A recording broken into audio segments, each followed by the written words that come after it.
Good morning, Facebook Live.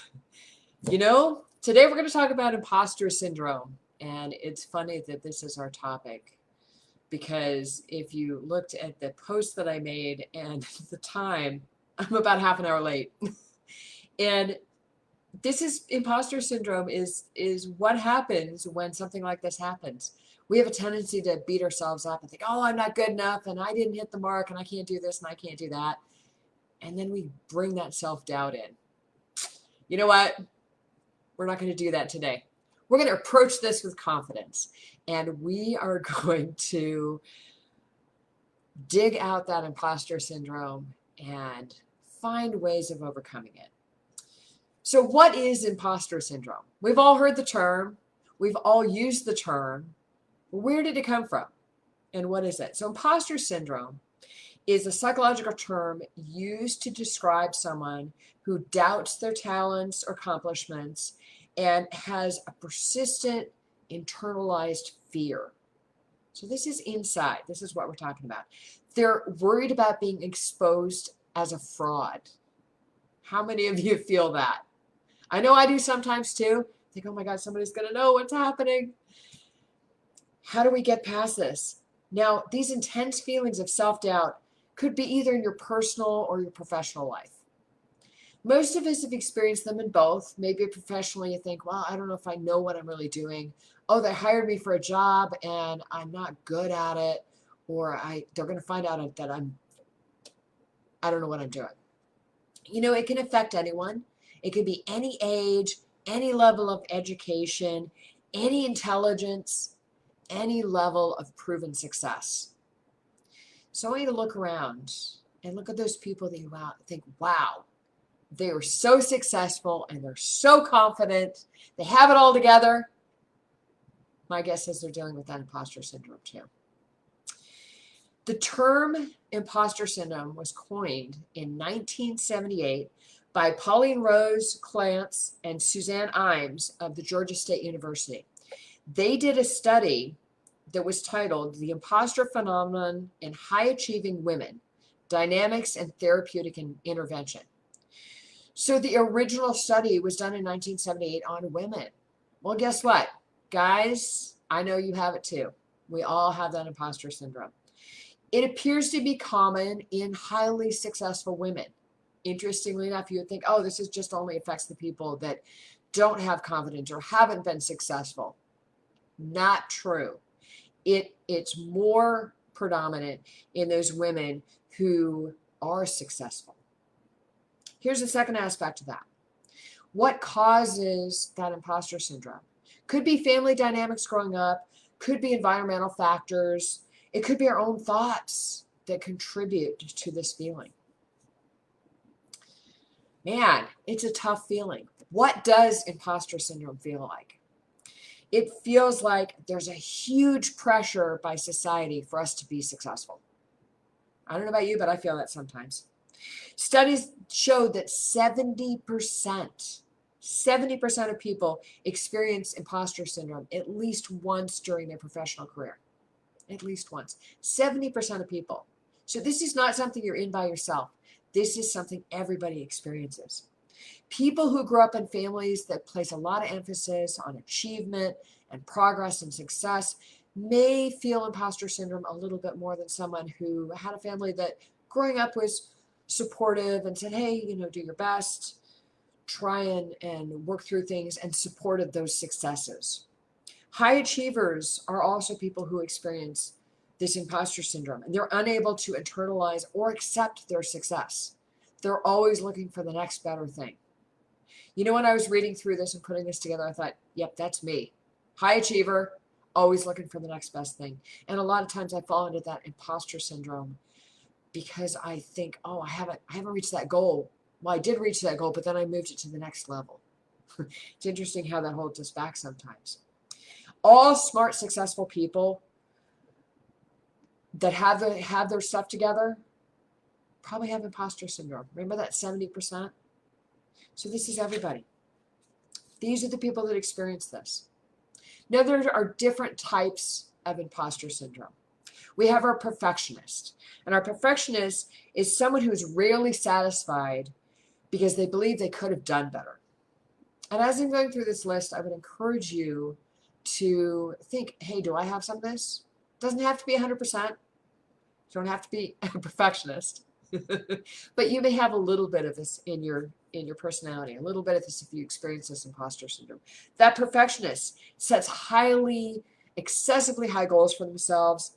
And then when they reach a goal, they have some self-doubt because they think, well, am I measuring up? Did I do good enough? Was this enough?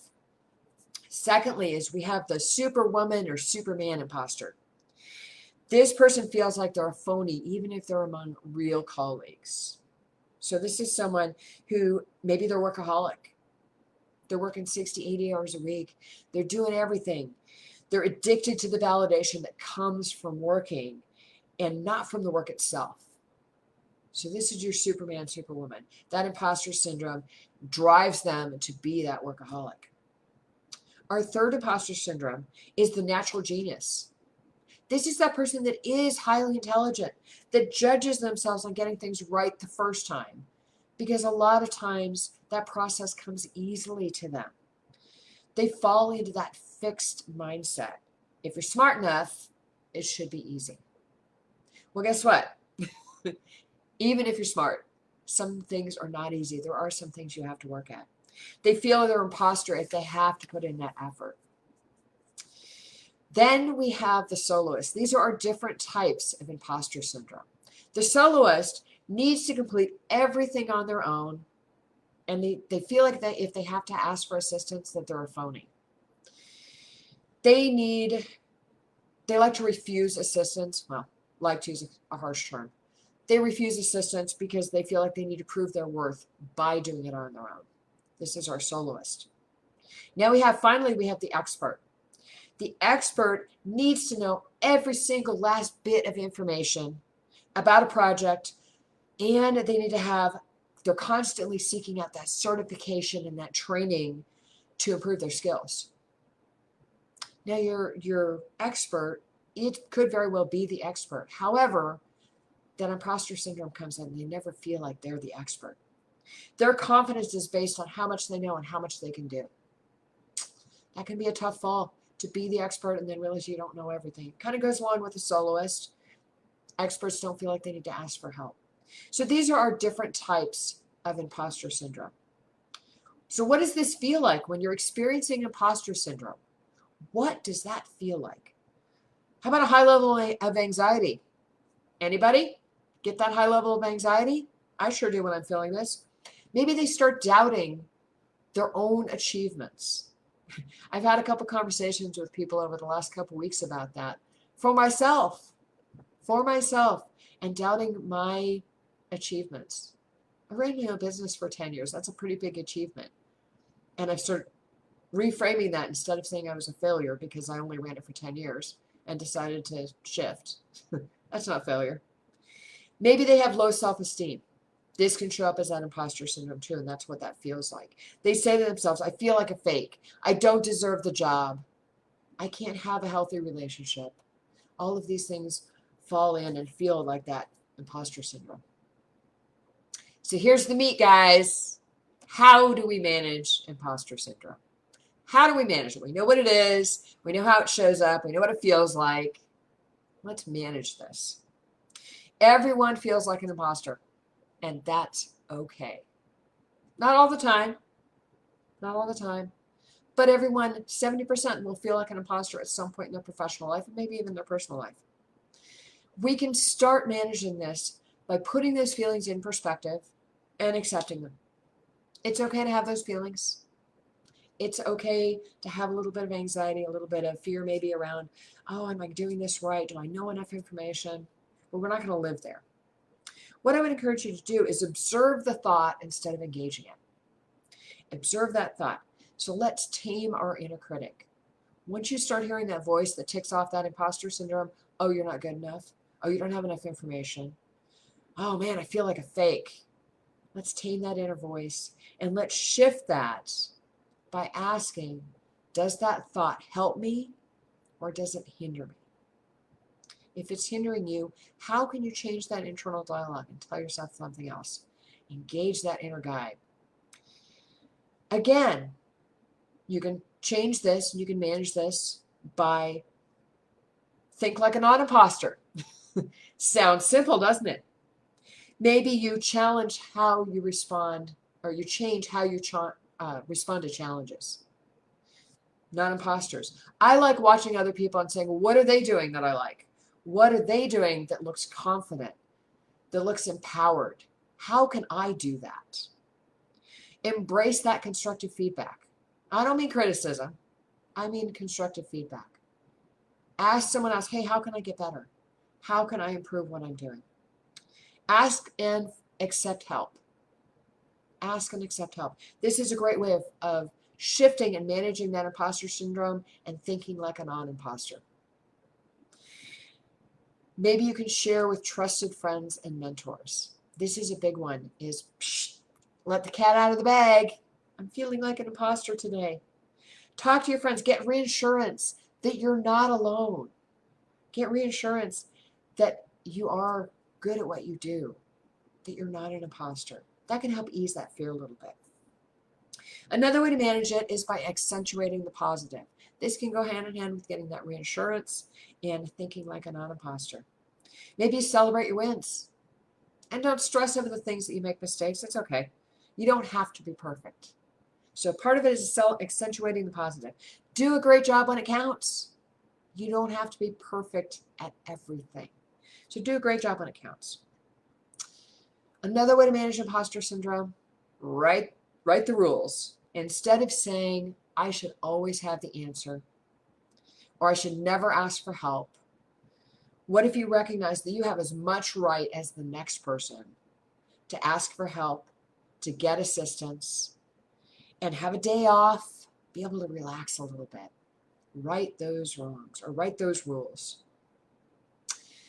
Let's write a new script. Part of managing that imposter syndrome goes back to thinking like a non-imposter and rewriting that script, guys. Instead of letting your inner critic run the show, embrace your inner guide. As soon as you hear that inner critic say, oh, you're a fake, or you're not good enough. Oh, Jen, thank you. I love you too. Instead of that inner critic taking over, we all have that inner critic, and I don't know about you, sometimes my inner critic is louder than anything else. If anybody has ever seen the Tide stain commercial, if you haven't or you don't remember it, go out to YouTube and look at it. The guy goes for an interview and he has a little stain on his shirt, and every time he tries to talk, the stain's like, and then he tries to talk again and the stain's louder. And then he talks again and the stain's really loud, talking over the top of him. Your inner critic is that Tide stain on your shirt. Tame that inner critic. Use your inner guide. Embrace your inner guide. Instead of saying, I'm afraid they're going to find out what I'm doing, say, I may not have all the answers. However, I'm smart and I can figure them out. Or I can ask for assistance to help me. As we're wrapping this up, I want to leave you with a final thought. We all experience imposter syndrome. We all can shift out of this. Just take a couple little steps today. Give yourself some support. Celebrate your successes. When you experience those moments of doubt, the goal is to have less moments of doubt. Less moments of that imposter syndrome. You can still have an imposter moment. Just don't make it an imposter life.